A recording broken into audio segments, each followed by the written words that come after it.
5, 4, 3, 2, 1, 0.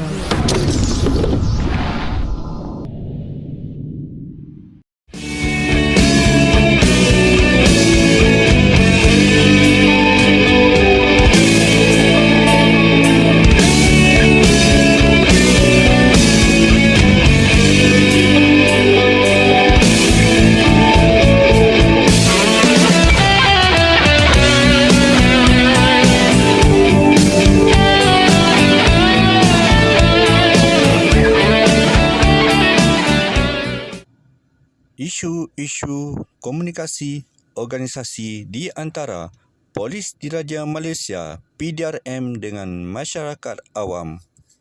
Pengenalan. Polis Diraja Malaysia PDRM telah ditubuhkan pada tahun 1807 dan telah menyambut ulang tahun yang ke-216 pada bulan Mac 2023.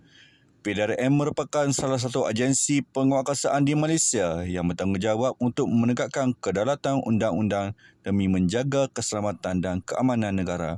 Untuk menjalankan tugas dengan baik, PDRM akan kerap berhubung dan berkomunikasi dengan orang awam.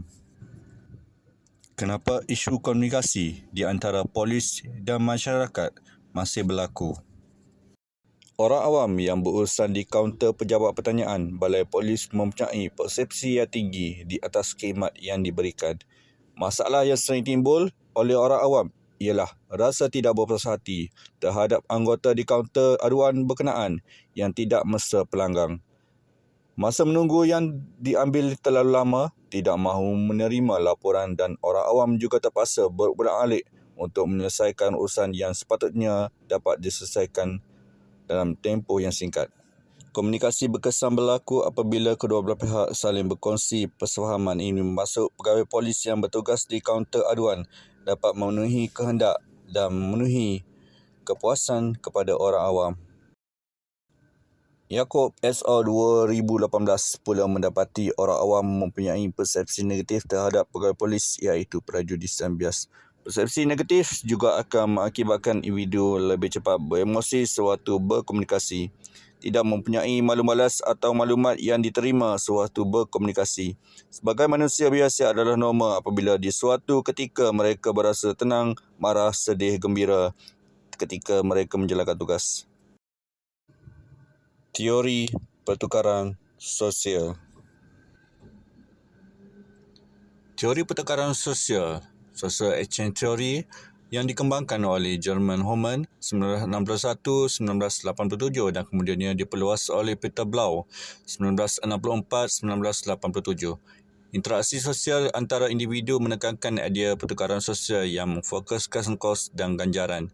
Bagi pegawai PDRM, kuasa mereka dalam proses aduan boleh dianggap sebagai sumber kuasa dan ganjaran.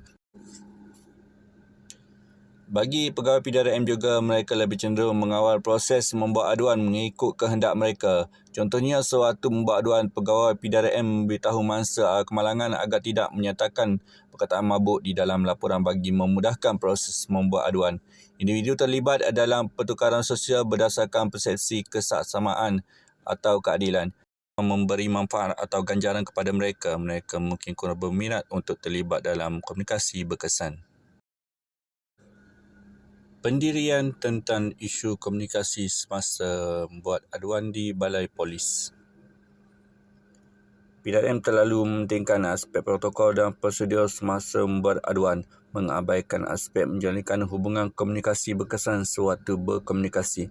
Pegawai PDRM menganggap mengambil aduan daripada orang awam sebagai proses mengambil maklumat dan menulis kembali apa yang dikatakan oleh mereka ke dalam komputer. Jumlah aduan dibuat setiap hari sangat banyak jika dibandingkan dengan jumlah pegawai polis yang bertugas. Isu ini tidak dapat dielakkan kerana pegawai polis mahu proses aduan selesai dengan kadar segera kerana terdapat banyak lagi orang awam yang ingin buat aduan. Apakah cadangan penambahbaikan tentang isu komunikasi semasa buat aduan di Balai Polis? Pegawai polis yang bertugas di kaunter aduan boleh diberikan latihan tentang kefahaman nilai-nilai yang positif seperti integriti, accountability, amanah, ikhlas dan pluralisme. Di samping itu, pegawai polis juga boleh diberikan penerangan yang jelas tentang cara berkomunikasi berkesan semasa berhadapan dengan pengadu. Pucuk pimpinan PDRM haruslah menilai tahap komunikasi dalam organisasi dan melaksanakan pengukuran prestasi yang merangka sistem pengukuran prestasi kerja pegawai polis. Aspek mengutamakan aduan orang awam perlu dititikberatkan dan mengambil tindakan yang sewajarnya. Pihak PDRM hendaklah sensitif kepada kehendak orang awam dengan membuat perubahan kepada proses kerja, peraturan-peraturan, sistem dan prosedur dalam memberikan perkhidmatan yang boleh memberi manfaat kepada mereka. Selain itu, perhubungan dan komunikasi di antara pegawai polis dengan orang awam mestilah baik. Seterusnya, mewujudkan sistem pengiktirafan agar dapat memotivasikan pegawai polis supaya sentiasa bekerja dengan penuh bersemangat. Ini adalah kerana motivasi akan meningkatkan produktiviti dan kualiti keluaran kerana dengan pengiktirafan dan ganjaran yang mencukupi menyebabkan pegawai polis akan lebih bersungguh-sungguh melaksanakan kerja mereka. Aspek semangat berpasukan akan mempengaruhi kualiti perkhidmatan pegawai polis. Oleh itu, aspek ini haruslah dilaksanakan dan dititikberatkan di setiap jabatan dalam PDRM. Kesimpulannya, kami merasakan isu ini hanya boleh diatasi dengan baik sekiranya orang awam dan pegawai polis masing-masing saling menghormati antara satu sama lain dan bersifat lebih terbuka. Pegawai polis perlu menunjukkan sikap profesional dan orang awam perlu menghakis persepsi negatif yang mereka miliki. Kita bela